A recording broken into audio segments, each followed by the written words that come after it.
Thank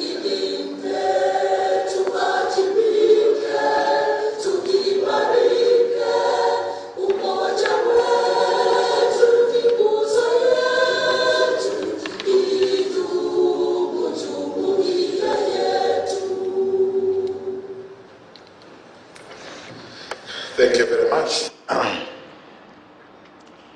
So I wish to recognize the presence of governor colleagues, deputy governors present, together with our development partners. As I indicated, quite a number of our development partners are joining us midway, but nonetheless, by a show of hands, we want to recognize those development partners who are already here with us. Just by a show of hands. Our development partners.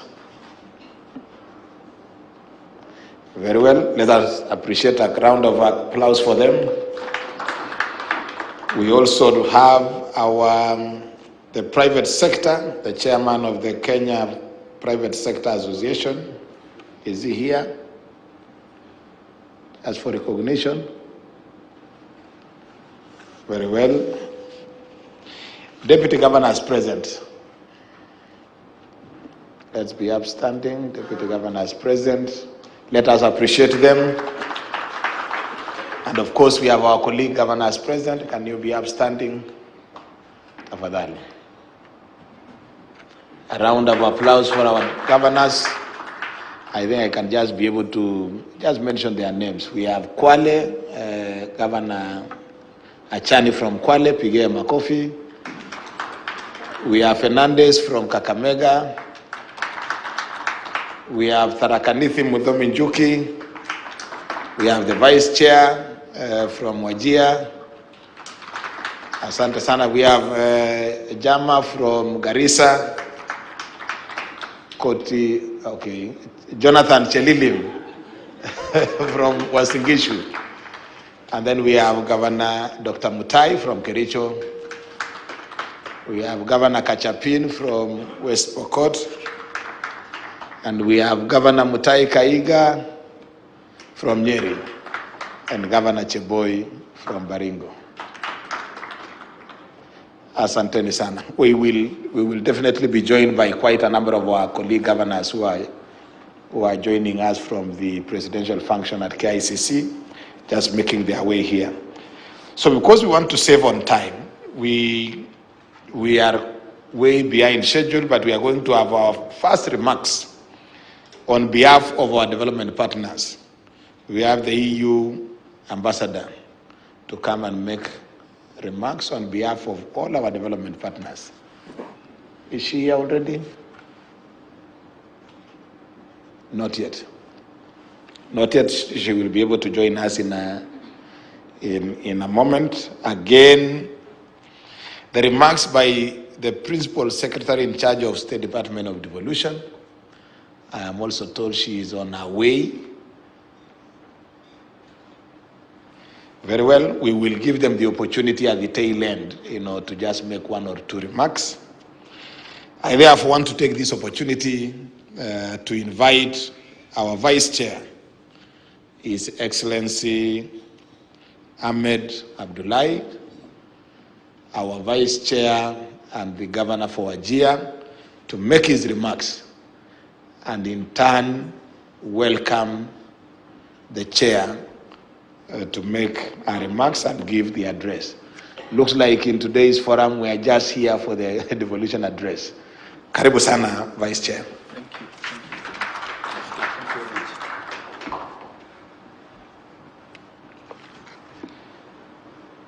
Bismillah. Good morning. It's still morning. We have 5 minutes before midday. Hamjambo.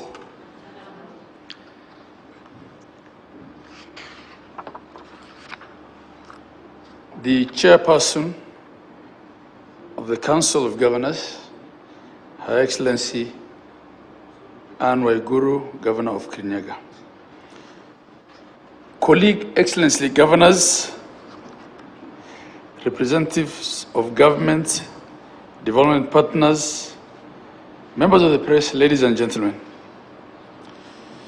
It's with profound pleasure that I welcome you all to this auspicious event of the 10th State of Devolution Address.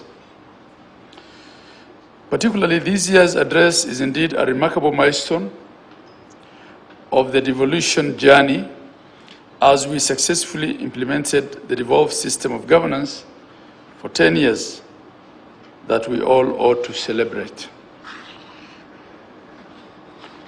We may ask ourselves, why the state of the devolution address? In fulfillment of its mandate of sharing information on the performance of the counties in the execution of their functions with the objective of learning and promotion of best practices, and where necessary, initiating preventive or corrective action, the Council of Governors delivers the annual State of Devolution Address. This is a report of the gains, opportunities, and challenges encountered by the devolved units in the performance of functions assigned to them. Over the past 10 years of devolution in Kenya, county governments have continued to achieve remarkable success in the various devolved functions, despite the many challenges faced.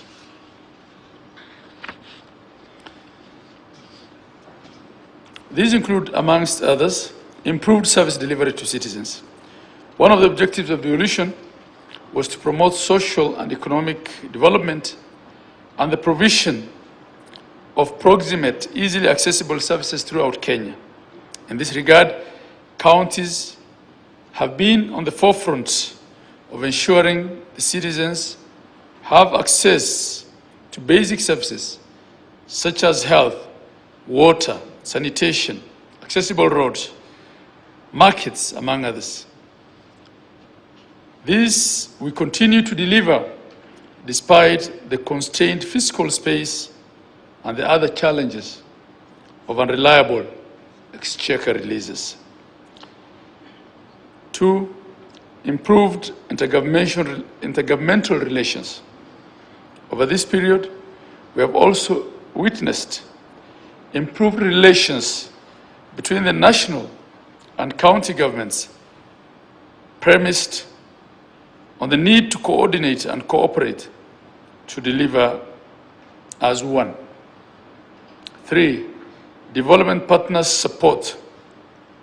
County governments have had a robust working relationship with the development partners in supporting critical devolved functions such as health, agriculture, water, and early childhood development and education.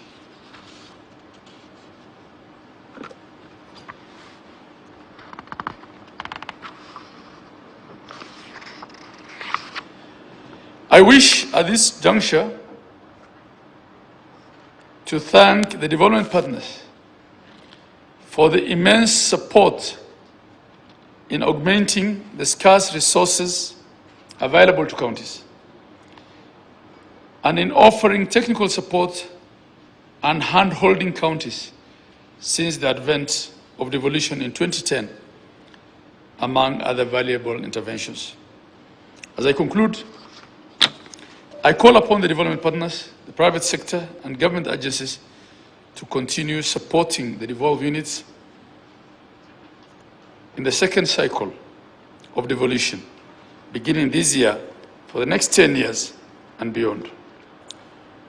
We will continue to harness the goodwill we have experienced so far to lead our people to greater heights. I also just want to remind everyone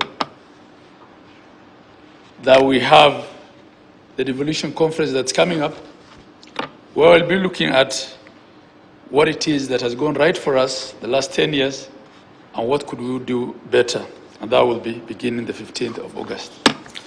Ladies and gentlemen, it's now my distinguished honor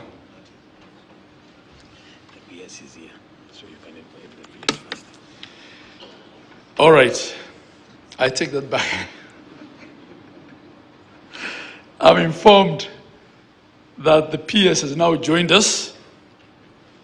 So may I then take this opportunity to welcome the PS to address us, and I'll still come back for my distinguished honor.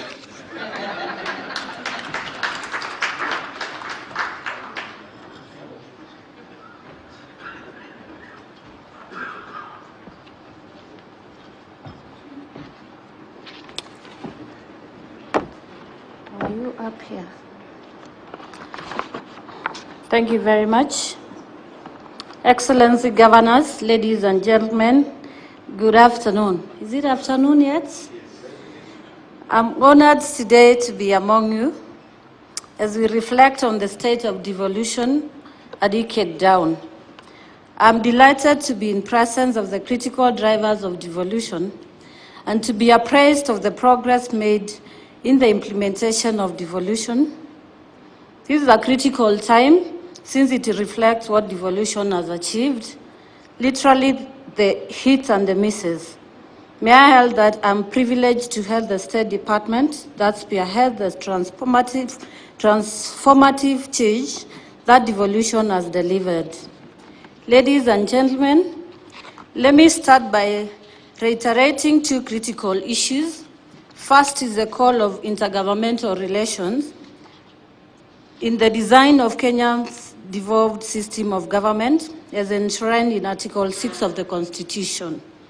The second issue is the overall goal of devolution as encapsulated in the object of devolution under Article 174 of the Constitution. I'm here on my own behalf and on behalf of the Deputy President to affirm the State Department for devolution supports the county government towards accelerating service delivery.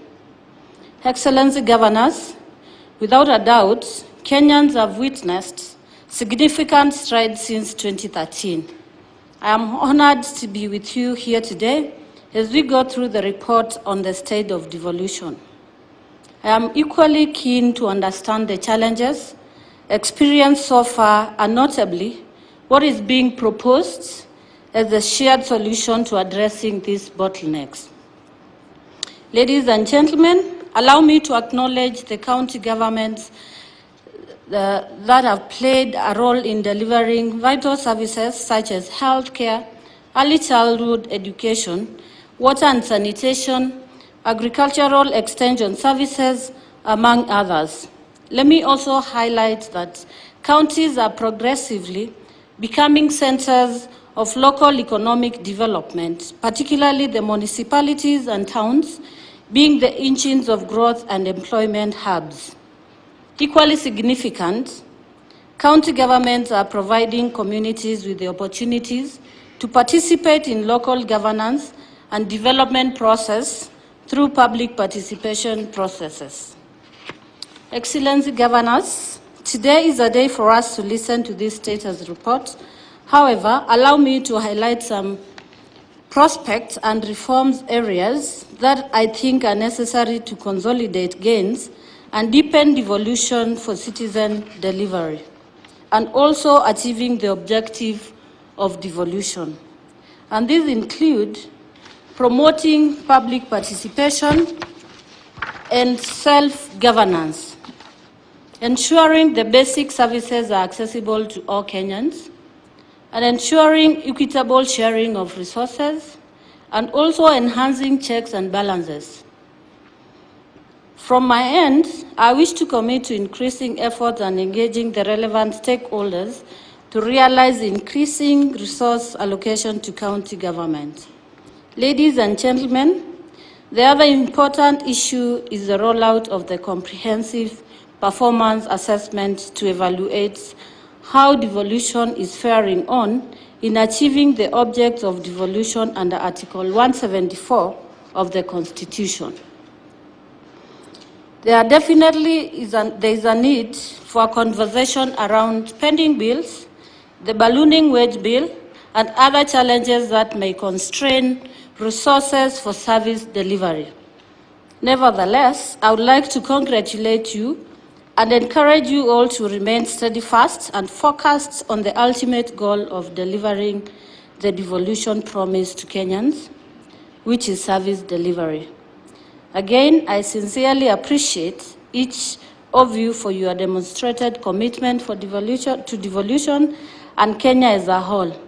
God bless you. God bless Kenya. Thank you so much.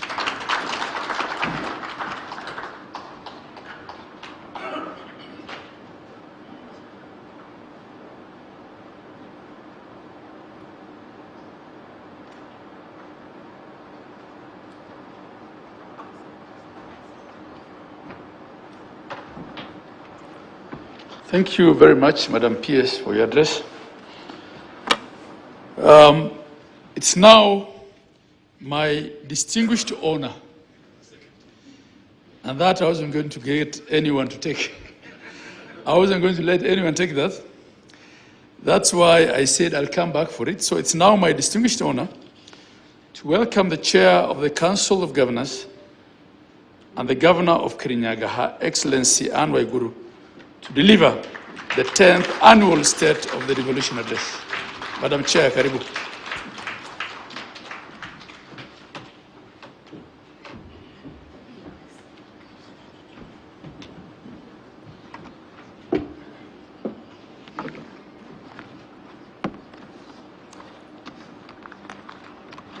I can see somebody smiling very broadly.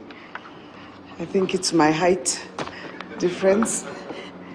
I'm told this platform was put specifically because of some of us. Excellency Governors, government representatives, development partners, members of the press, fellow Kenyans, good afternoon. I will begin my speech today with a Moroccan proverb that says, "There is no beauty but the beauty of action." I am truly honored to deliver the 10th State of Devolution Address, SODA, since the inception of the devolved system of governance in 2013, and the first in this third cycle of county governments. My address today will be a story of the collective actions that counties have taken in this financial year and the impact those actions have had on service delivery.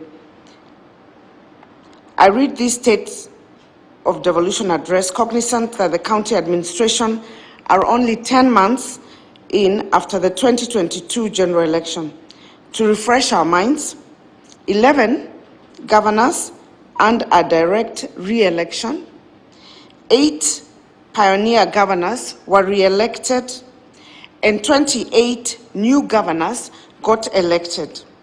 40 deputy governors are new, with 2 former deputy governors being elected as governors. And ladies and gentlemen, we have 15 of the new governors having crossed over from the 12th Parliament. Allow me to also mention another context within which I make my address today. This year, our devolution baby turns 10. It is said that 1 decade is long enough to change the looks of mountains and rivers. Indeed, the make and look of the counties we see now is very different than the ones of 2013. The journey from local authorities to fully fledged county governments has been eventful. Devolution's 10th anniversary is a celebration of the successes, the challenges, and the lessons we have learned as we watched our baby crawl, walk, run, and now flying. We have had difficult seasons, but even then, we have not relented. Despite the challenges that sometimes have near paralyzed counties, a close examination reveals that over the last decade, remarkable strides in service delivery are dotted all over Kenya, and all thanks to devolution. Fellow Kenyans, on finance, in the last 10 years, county governments have received a total of 2.9 trillion Kenya shillings of equitable share. This translates on average to about 30% of audited and approved revenues and 20% of ordinary revenue. Further, over the same period, county governments have received a total of 213 billion in conditional grants from the development partners and 147 billion in conditional grants from the national government. However, there is one question that has been asked over and over again. Are the allocations disbursed to the county governments adequate to enable devolved units effectively deliver services spelled out in the fourth schedule of the Constitution? The total projected revenue for budget implementation in the financial year 2022-2023 amounted to 484.1 billion, which consists of equitable share allocation of 399.6 billion, including 29.6 billion being the June 2022 allocation carried forward from the financial year 2021-2022. Additional allocations from both the national government and development partners amounting to 22.52 billion and projected on-source revenue of Kenya shillings 61.98 billion. Out of this allocation, a total of Kenya shillings 399.9 billion has so far been disbursed to the county government as equitable share, equivalent to 100%, and we must thank the national government because last year we crossed the financial year with a balance of about 2 months. So we have received 100% of our equitable share. Kenya shillings 14.52 billion of the 17.16 billion additional allocation from development partners, representing 85% of the total allocation from the development partners. As of the first 9 months of the financial year 2022-2023, governments generated a total of 28.77 billion on-source revenue, translating to 46.4% of the annual target of 61.98 billion. This was an improvement of 6% compared to 27.09 billion generated in a similar period in the financial year 2021-2022. Further analysis of OSR as a proportion of the annual target indicates that Kitui, Kirinyaga, and Samburu counties achieved the highest performance of 84.6%, 80%, and 69.8% respectively.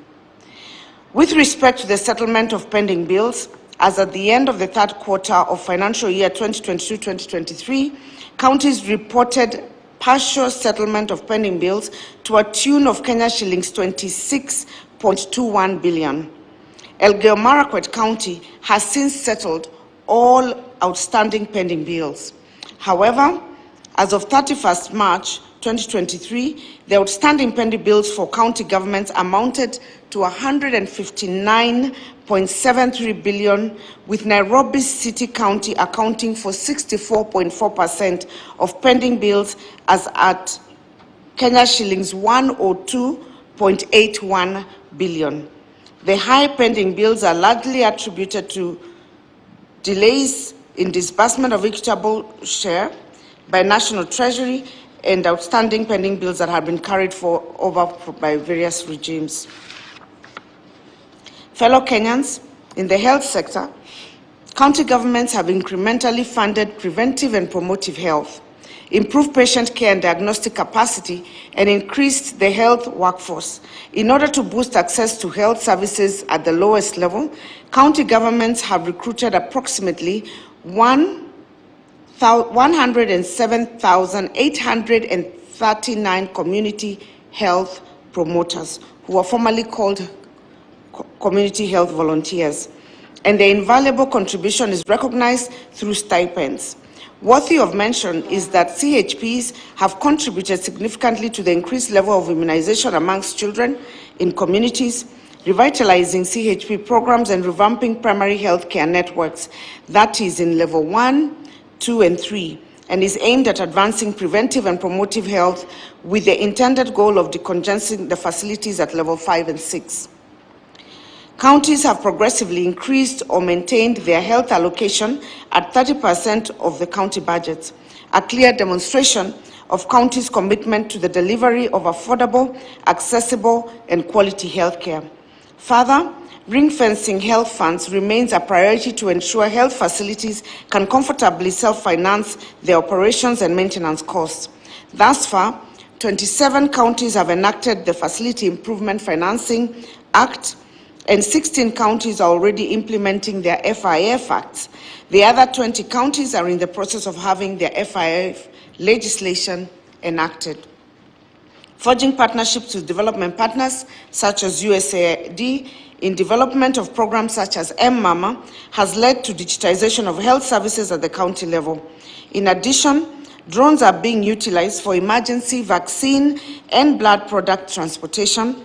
Automated medical records are streamlining patient information management, and technology is being harnessed to monitor and address non-communicable diseases effectively. The results of these healthcare investments are evident. A motivated health workforce in county health facilities, increased access to comprehensive antenatal care, reduced infant mortality rates, and increased use of technology for improved health outcomes. To illustrate this, the under 5 mortality rate has decreased from 52 per 1,000 to 41 per 1,000, and the infant mortality rate has declined from 39 to 32 per 1,000. The rate of skilled-birth deliveries has increased by 13% to reach an impressive 89%, while deliveries in facilities have improved by 10% and is now at 82%. My hope is that both levels of government will continue to closely collaborate and coordinate the delivery of healthcare to all Kenyans. I would like to inform you all that in consultation with the Ministry of Health, the Managed Equipment Services Program that has now been replaced with the National Equipment Support to Counties Program, NESC, and it will be implemented through the signing of Intergovernmental Partnership Agreement, IPAs, between the county government and the Ministry of Health. Dear Kenyans, in the agricultural sector, county governments have allocated an average of 7.3% of their budgets to agriculture. These investments have gone into, amongst others, mechanization, increased inputs, access for farmers, distribution of irrigation kits, seeds and seedlings distribution, and extension services. The impact of these initiatives has been documented by the 2023 Economic Survey Report, which has recorded that despite the failed rains and prolonged drought, agriculture remains the dominant sector, accounting for about 21.2% of the overall GDP. County governments have made budgetary allocations aimed at reviving cash crops, production and value addition. On the same breath, we are keen to see robust reforms in the coffee, tea, rice subsectors, which is why we remain supportive of the national government in their effort on the same. Livestock commercialization is also a priority for counties. On this premise, county governments have invested in, amongst others, animal vaccination, purchase of breeding stock to enhance livestock rearing, and construction and rehabilitation of cattle dips. On urban governance, county governments and municipalities have demonstrated their commitment to promoting sustainable and orderly urban development within their respective jurisdiction. In the last 1 year, 8 additional counties have approved their county physical and land use plans and county spatial plans, bringing the total to 15 counties with approved plans. Further, 18 of the county governments are at different stages of preparing the county spatial plans, underscoring the ongoing commitment to effective urban development. Additionally, 26 municipalities were granted municipal charters in the past 1 year, bringing the cumulative number of municipalities to 90. This underscores our commitment to effective urban governance. In the roads and energy sector, county governments have been allocated over 127,000 kilometers of total road network in the country. Within the period under review, county investments in the road sector have included opening up of new roads to expand connectivity and improve accessibility within and between counties, upgrading roads to bitumen standards to enhance durability and safety, and rehabilitating rural roads to improve mobility and boost economic activities in rural areas. In the energy sector, county governments have made significant strides in developing county energy plans to guide the sustainable utilization of energy resources within their jurisdiction. Currently, 15 counties have already developed their CEPs, with others actively working on theirs. These plans are crucial in promoting efficient and sustainable energy usage within the country. Fellow Kenyans, in the trade and investment sector, in line with the President's bottom-up economic transformation agenda, county governments have in the last 1 year prioritized initiatives that seek to incentivize the growth of micro, small, medium-sized enterprises. This is evidenced by the following: construction of new markets to increase spaces for trading activities, automation of business registration services and licensing processes, capacity building of MSMEs, establishment of credit guarantee schemes and enterprise funds, provision of tax incentives, and development of investment portals. Counties have taken significant steps to promote county-level investments by establishing investment agencies, special economic zones, and county aggregation and industrial parks. Others have supported cooperative societies in value addition and made significant investment in infrastructure to create an enabling environment for business to thrive. In tourism and wildlife, county governments are cognizant that the tourism sector provides immense opportunities to raise revenue. Moreover, counties are positioning themselves as conference and meeting destinations. In light of this, counties are implementing various strategies to enhance tourism and wildlife development. Lamu, Homa Bay, Kisumu, Nairobi, Tharaka Nithi, and Kakamega counties have successfully organized and conducted cultural and tourism festival platforms to showcase each county's rich cultural heritage, traditions, and local attractions. Counties have cumulatively established and are managing public recreational facilities, including public beaches, cultural sites, parks, museums, cinemas, libraries, and theaters. With effective promotion, strategic marketing, and targeted investment, these diverse tourism attractions have the potential to generate substantial revenue for the counties and stimulate economic growth while preserving and promoting their cultural and national or county heritage. Dear Kenyans, in the natural resource management sector, first, let me remind you that in 2021, the Council of Governors, in collaboration with key stakeholders, convened the annual devolution conference whose discussions focus on subnational climate action. It is at the local level where the fight against climate change will be won. County governments are and will remain to be the focus for climate action. In this regard, county governments have made significant milestones in the NRM sector as follows: establishment of County Environment Committees, CECs, development of climate change-related policies and acts, regulations and action plans, operationalization of county climate change funds, promoting clean energy through solarizing water pumps, conducting environmental education and public awareness on waste, reuse and recycling, construction and underground tanks and rock catchments for water harvesting, installing metered community water points, and protection of water springs and boreholes through fencing.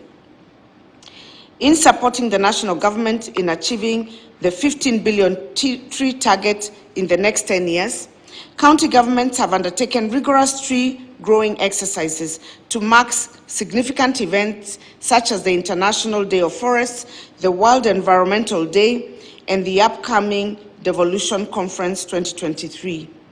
From March 2023, all 47 counties have grown 7,336,548 tree seedlings and established 100,822 tree nurseries. These efforts reflect the substantial progress made in reforestation initiatives and underscore the determination of county governments to achieve their environmental objectives. Ladies and gentlemen, in the nascent blue economy sector, to ensure sustainable utilization of blue economy resources, conservation of ecosystem, food security, stakeholder engagement, and social equity, counties have developed policies on fisheries and aquaculture. Counties have also been implementing several programs to enhance fisheries and aquaculture development, such as Aquaculture Development Program in 15 counties. The Kenya Marine, Fisheries and Socio-Economic Development Project KEMSED, in the 5 coastal counties, and initiatives like the Green Employment Agriculture Program, Agricultural Finance Initiative Program, and Kakamega County Fish Subsidy Program. To support the growth of fisheries and aquaculture, counties have distributed fish feed to farmers, constructed new fish markets, offered blue economy courses in education and vocational centers. Fellow Kenyans, in pre-primary and vocational education, county governments cumulatively allocated about 8.68 billion to the pre-primary education function, translating to an average of 2.2% of the county's budget. Consequently, in the school year of 2022, enrollment in pre-primary education levels 1 and 2 increased by 4.7%. This increase in enrollment can be further attributed to the incentives provided by county governments in pre-primary centers like feeding programs and child-friendly facilities. The number of ECDE teachers employed also increased, thereby leading to an improved pupil-teacher ratio. In the school year 2022, there has been notable growth in enrollment in vocational education and training programs, primarily due to increased interest amongst the youth and enhanced investment by county governments. In gender, culture, social services, youth, and sports sectors. In the financial year 2022-2023, counties allocated a total of 812,308,180 Kenya shillings to gender programs.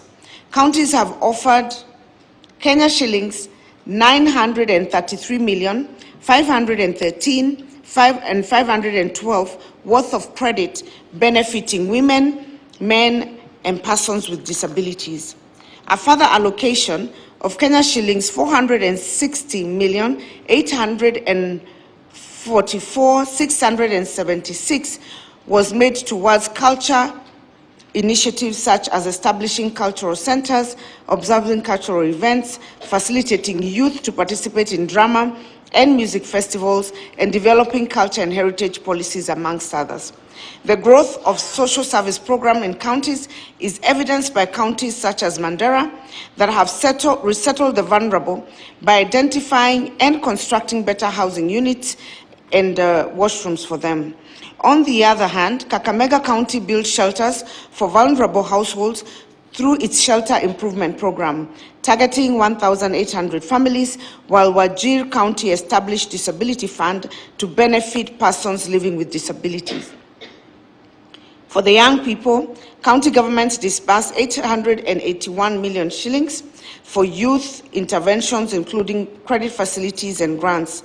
Kwale, Embu, and Bomet counties have established talent centers to promote talent identification and development. And recognizing the powerful role of sport, county governments have invested in building and rehabilitating sports facilities. Dear Kenyans, in the disaster and risk management, prone to natural disasters like floods, droughts, and landslides, Kenya has endured various calamities that have significantly impacted the lives and livelihoods of its people. During the fiscal year 2022-2023, a severe drought affected roughly 5.2 million individuals and around 9.8 million livestock were lost. Understanding the pressing needs of their population, county governments largely focused on reinforcing the disaster risk management sector by developing comprehensive policy and legal frameworks. From this, county governments were able to collectively allocate a substantial budget of 7.88 billion in response to disasters and established more than 61 emergency operation centers across the country.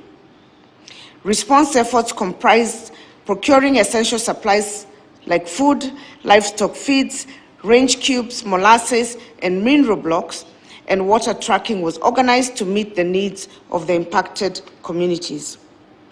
With regard to human rights and intergovernmental relations, on intergovernmental relations, the President has so far convened one summit meeting that was held on 11 February 2023, where key issues that affected devolution, including matters to do with health, agriculture, sports, education, and housing, among others, were discussed.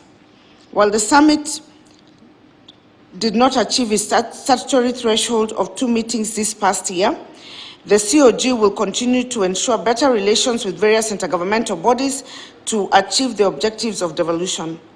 We will remain committed to the actualization of Article 6.2 and Article 189 of the Constitution, which underpin the principles of consultation, collaboration and cooperation, and coordination in performance of functions and the exercise of powers. In the exercise of its mandate of facilitating capacity building for governors and county governments, Council of Governors inducted the county leadership upon assumption of office. The induction began immediately after Excellency Governors swearing in, with the first induction for Excellency Governors and Deputy Governors being held between 14th and 18th of September 2022. This was followed by sector inductions of county executive members, chief officers, county attorneys, county secretaries, and directors. The CoG further supported individual county governments and individual officers who sought support. Further, the third generation of governors held their inaugural Council of Governors meeting on 17 September 2022 after a week-long induction.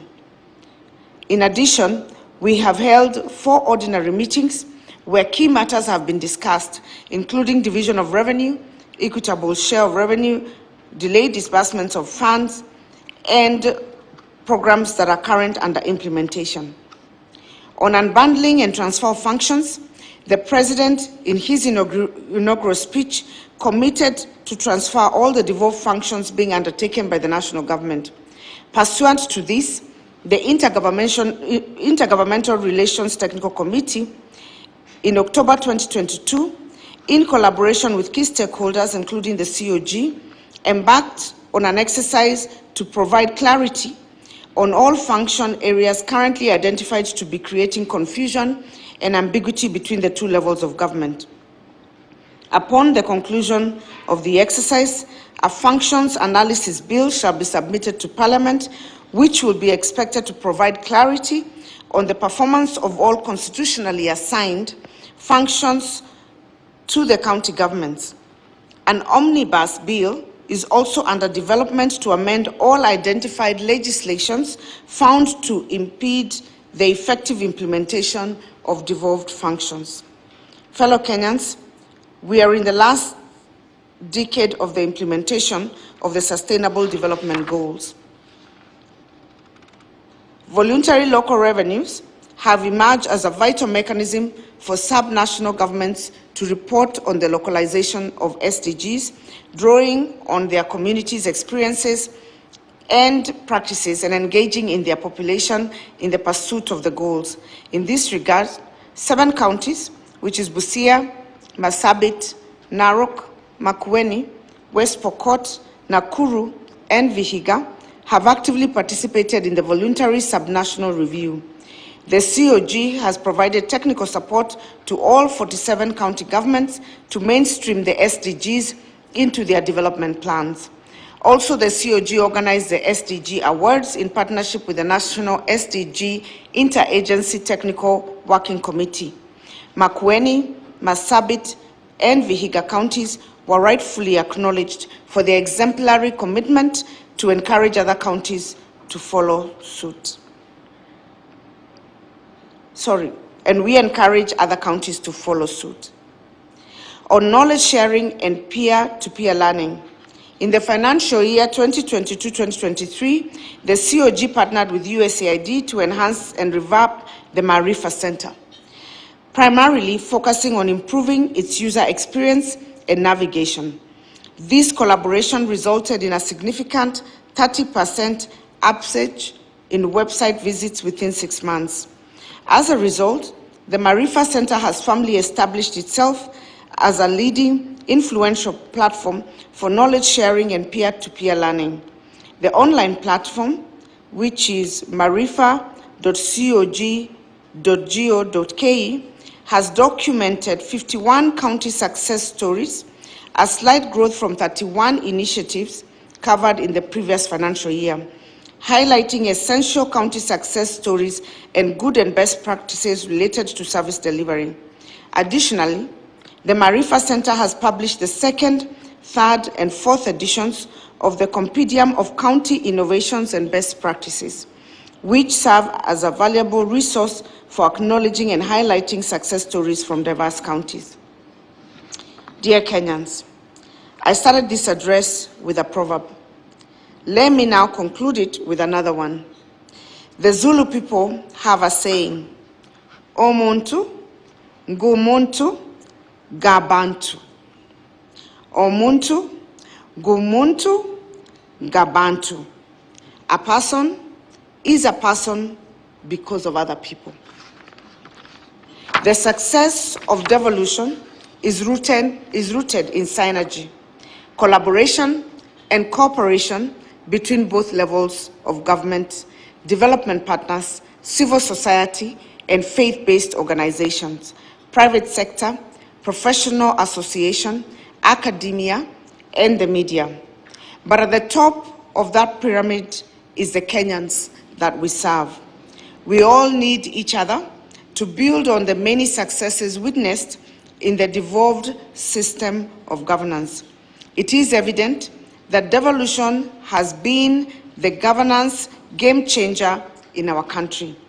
As I wind up, allow me, ladies and gentlemen, and Excellencies Governors, to invite you to the Devolution Conference 2023 to be held in Eldoret, Uasin Gishu County from the 14th to the 19th of August 2023. This event will be this year's Devolution Fiesta, bringing together more than 6,000 delegates to celebrate a decade of devolution. I now invite my esteemed fellow governors also to proceed with delivering the State of County addresses in their respective jurisdictions. Here is to the prosperity of our 48 governments and the unity of the Kenyan nation. May God bestow blessings upon all Kenyans. May God bless our beloved country, Kenya. I appreciate your attentive presence, and I thank you all very much. Asanteni.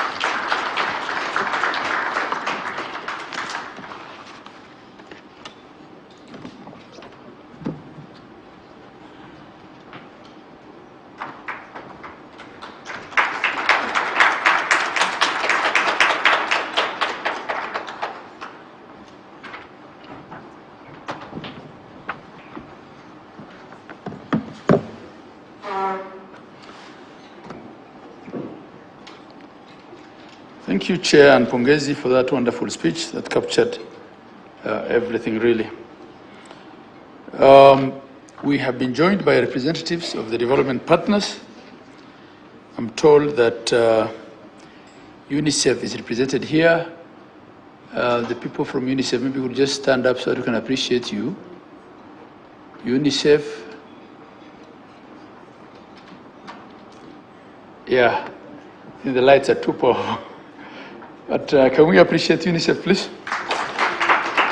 There's also Food and Agriculture Organization, FAO. I can see Hosna there. Thank you. And then the EU are also represented here. And now I will invite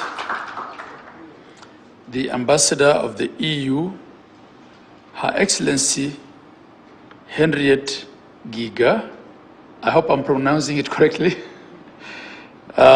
to come and give us an address on behalf of all the development partners. Your Excellency.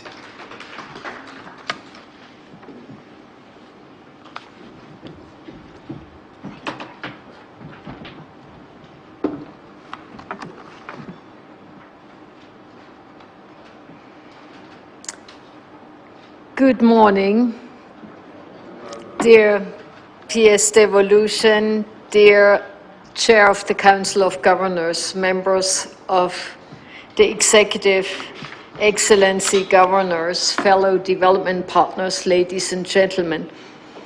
I'm standing here to represent the Devolution Donor Working Group. And we, as the Devolution Donor Working Group, deeply appreciate the close partnership we enjoy with the Council of Governors. Devolution has and remains the greatest transformation process in Kenya since its independence, in our opinion. And the last 10 years of implementation have shown us what works best and what we could be doing differently. And let me take this opportunity to congratulate the Council of Governors for the central role that you have played in shaping devolution. And devolution is a process. So any process can stall, can go backwards, and what we all need to do is to make it push forward with all its might. Why?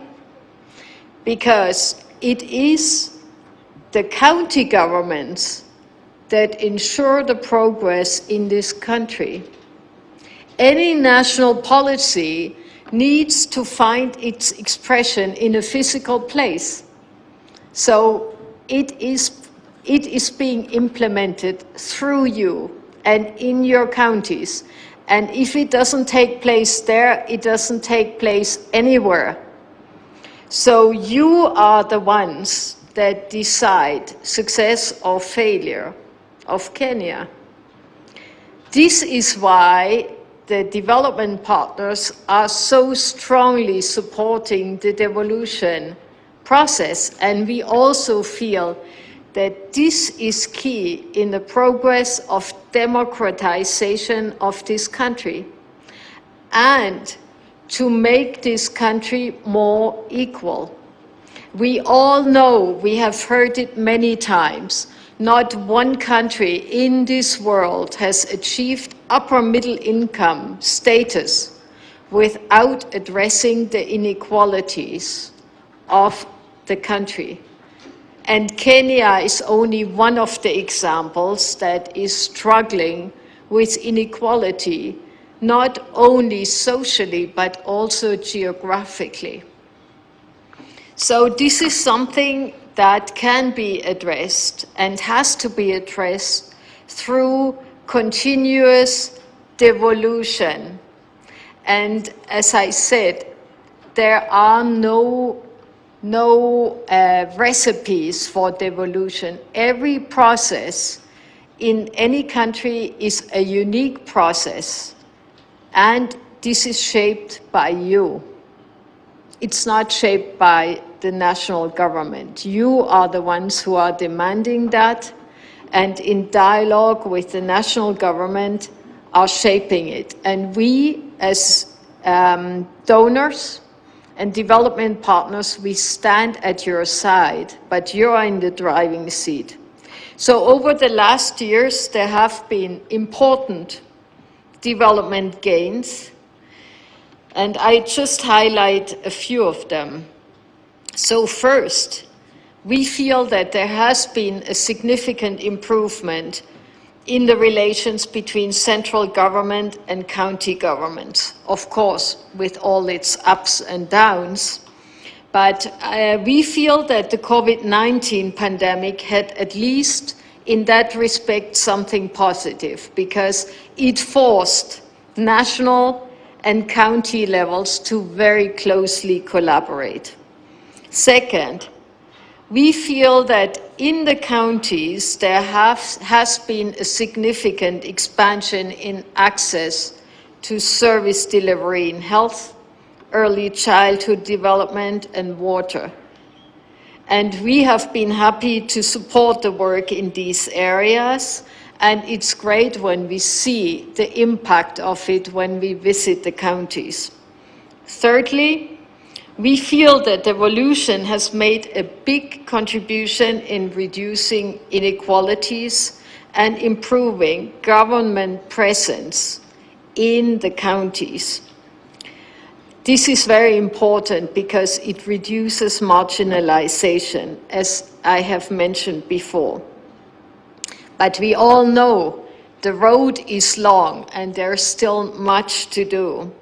So as the devolution working group, we see a number of challenges that we need to address in the next in the next round of devolution.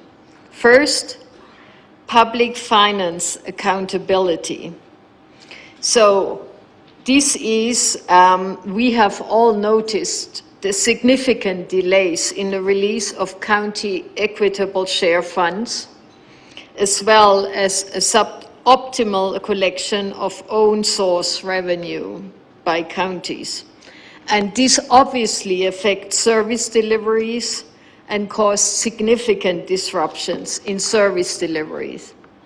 So we need an open reflection of public service financing by both levels of government.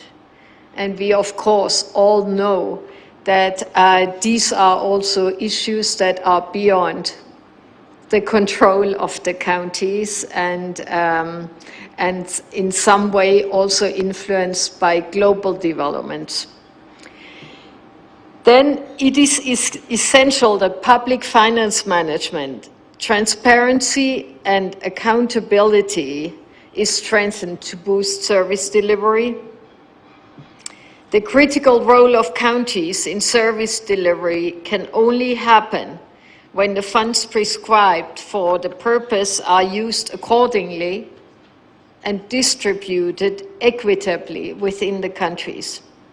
And one way of addressing this challenge is through the uncompromising fight against corruption at all levels and the elimination of unnecessary spending. In that sense, we want to commend and encourage all those who implement a zero-tolerance policy to corruption. This is very important to instill confidence in the citizens. And this also is a precondition for willingness of citizens to pay taxes. Secondly, public participation. So citizen participation in governance is clearly prescribed by the Constitution, and we think that is essential to provide feedback to duty bearers. So we encourage the enhanced engagement structures and practices to allow meaningful participation by traditionally marginalized groups. So women, youth, persons with disabilities among them. So public participation should be done as open as possible, employing new technologies and of course covering all relevant issues. I will not go into detail. Thirdly, engagement of civil society.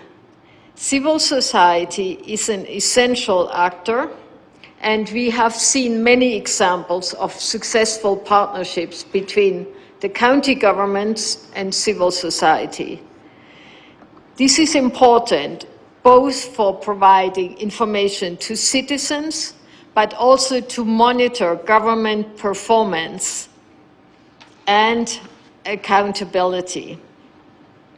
CSOs have made contributions to social accountability, and in that way they help improve service delivery.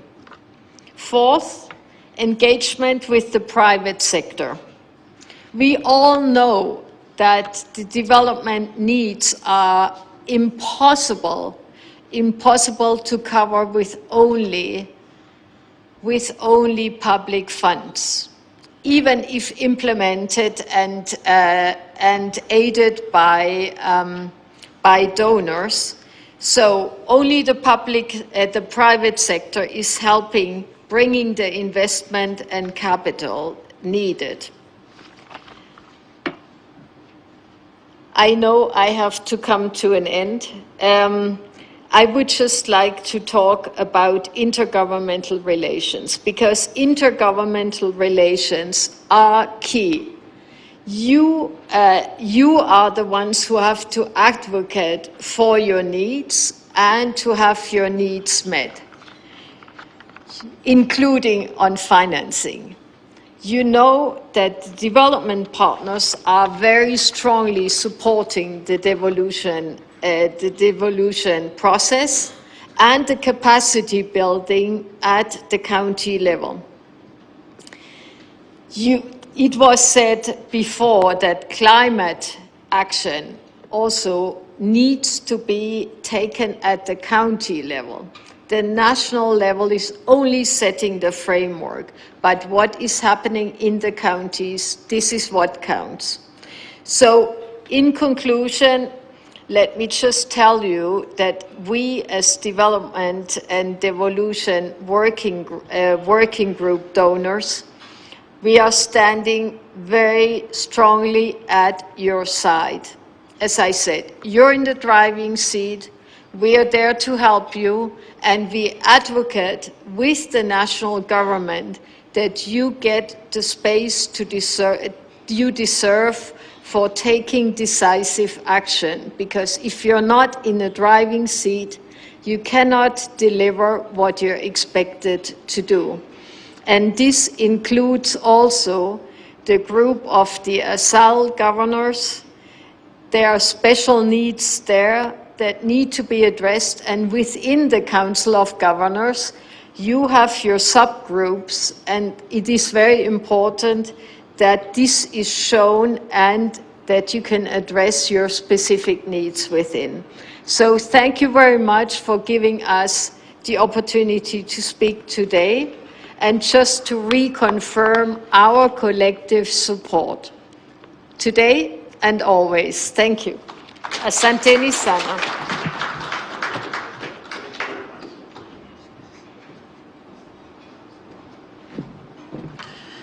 Thank you very much, Balozi, for those remarks. We are a bit constrained because our Muslim brothers and sisters are going for their Friday prayers. So what we will do is that immediately after this, we will have a photo session, and thereafter, everybody here, your lunch is catered for. We will invite you for lunch downstairs. However, we want to take this opportunity to appreciate the support that we have had from all our development partners, represented by Balozi. Thank you so much for the support that you have given us. We also want to appreciate the national government, as indicated by our chair. For the very first time in many years, we are crossing over to the new financial year with no disbursements outstanding. That is commendable. Asante sana PS and the Office of the Deputy President and the President for that. We also want to appreciate all the other individual development partners working with various county governments. We also appreciate our colleague governors, deputy governors, for creating time and being available for us every other time we have had this. We also want to appreciate our CoG Secretariat, Mary and your team, Asanteni sana for the good work that you continue to do for the council. At this point, I want to now, and also I want to appreciate that we have also concluded fairly in good time. We recovered the time that we had, we started late, but we have recovered. Asanteni sana. We are going to do our photo session in 3 steps. Governors, deputy governors, and our development partners. The first one is for governors, our colleague governors here. And then the second photo, we will be joined by our development partners. And the third photo, we will be joined by our deputy governors. So, Chair and your team, the PS, national government, is constant in all those 3 photos.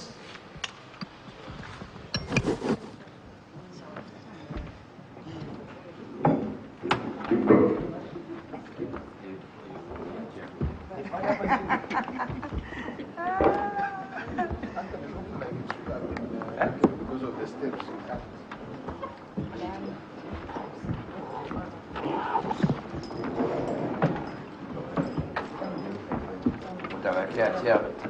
We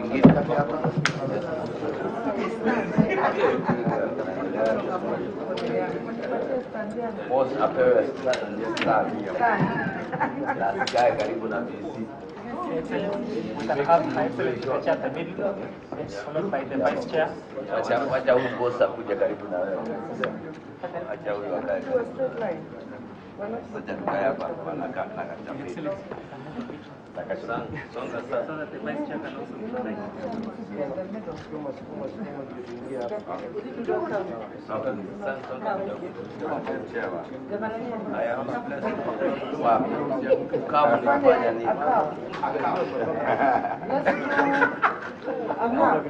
Let's do a count so that we all fit. Let's go and look at the cameras.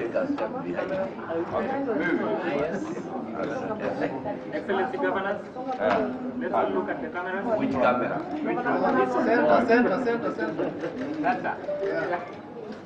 This mic. All smile. Thank you. And our development partners.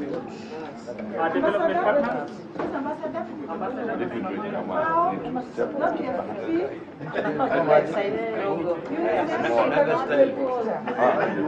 Kimoja kuna style. Madam, Hiyo ni hapa na wapi? Hiyo ni harusi. Hiyo si ya viongozi. Why don't we get seats? Why don't we get seats?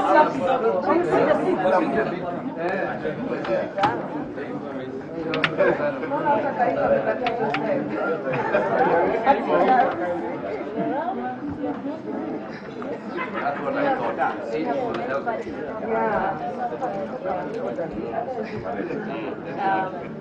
I'm here, so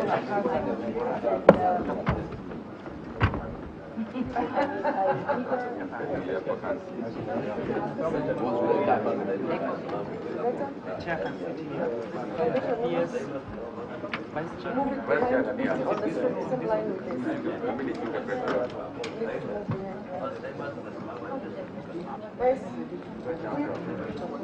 Chair.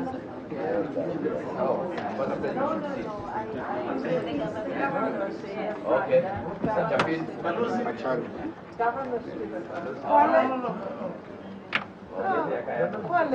Governor. Kuna gavana mwingine hapa?